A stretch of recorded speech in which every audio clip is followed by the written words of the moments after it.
Hey guys, welcome to nice topic. तो देखो, Russia के पास दो देश है, अज़रबैजान और आर्मेनिया। उसके बीच में अब कॉन्फ्लिक्ट बढ़ती ही जा रही है। ठीक है। तो ऑलमोस्ट एक कंट्री और जुड़ चुकी है, वो है टर्की। अब टर्की ओपनली सपोर्ट करती है अज़रबैजान को। ठीक है। ये दो कॉन्फ्लिक्ट के बीच में शायद 85 लोग मर चुके हैं और बहुत से सोल्जर भी मर चुके हैं। ठीक है। अब देखो, आर्मेनिया की ऑफिशियल्स कहते हैं कि Armenian Su 25 was shoot down by Turkish F-16 के द्वारा हमारा एक प्लेन मार गिरा है, और वो 60 kilometre deeply into Armenian territory में था।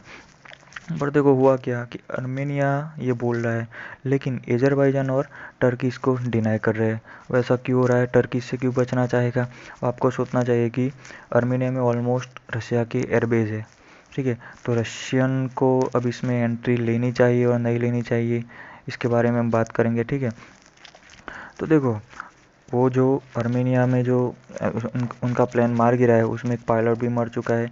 लेकिन अब टर्किश जो ऑफिशियल्स है, फेरेतिन अल्तुन, वो बोल रहा है एब्सोल्युटली अनट्रू, मतलब ये बिल्कुल गलत है, हमने ऐसा कुछ किया नहीं, वो ऐसा बोल रहे। अज़रबैजान के ऑफिशियल भी ऐसा बोल रहे हैं। In other fantasy of the Armenian military propaganda machine, ये कोई प्रोपोगंडा चला रहा है, हमने ऐसा कुछ किया ही नहीं है।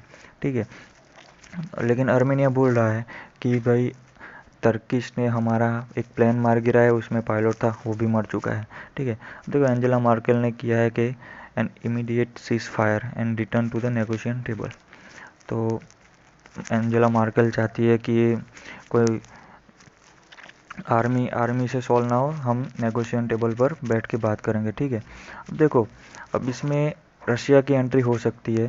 अब देखो, इसमें टर्की ऑलमोस्ट एंटर हो चुका है, तो एक CSTO नाम का इनका एक मिलिट्री ग्रुप है। ठीक है। तो वो इसमें एंटर क्यों नहीं कर रहा अभी? देखो, CSTO एक ऑलमोस्ट एक नेटो की तरह ही ग्रुप है, एक दूसरे से जो पहले जो बना था 1992 में, ये ग्रुप बना था, तब 9 सदस्य थे, अब सिर्फ रहे 6 सदस्य रहे। ठीक है। तो आर्मेनिया है, बेलारूस है, कजाकिस्तान है, किर्गिस्तान है, रशिया और तजिकिस्तान। तो इसमें रशिया मेन लीडर है, इसमें रशिया मेन लीडर है। तो देखो इसमें,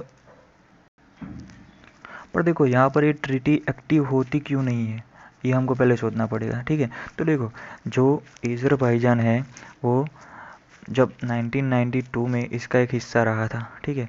और 1990 में उसने पुल आउट कर लिया अपने आप को, वो निकल गया था।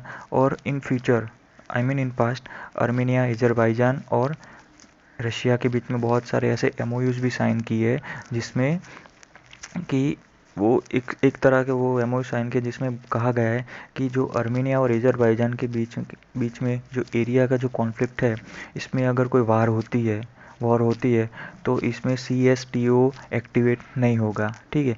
ये एक बोला गया है वहाँ पर। तो Turkish war plane shoot down Armenia Yerevan basically है क्या, ये आर्मेनिया का कैपिटल है। ठीक है।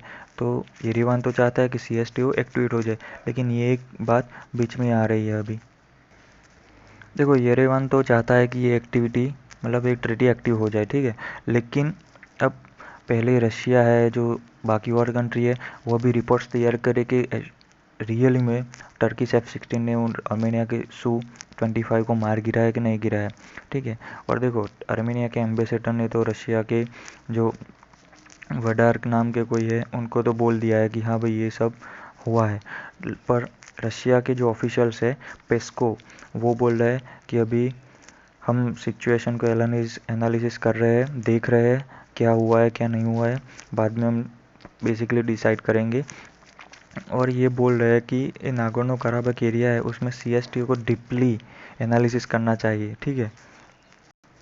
और इसमें देखो, इंडिया और आर्मेनिया के बहुत अच्छे रिलेशन भी रहे हैं, इन फ्यूचर, इन पास्ट भी रहे हैं, इन फ्यूचर भी रहेंगे।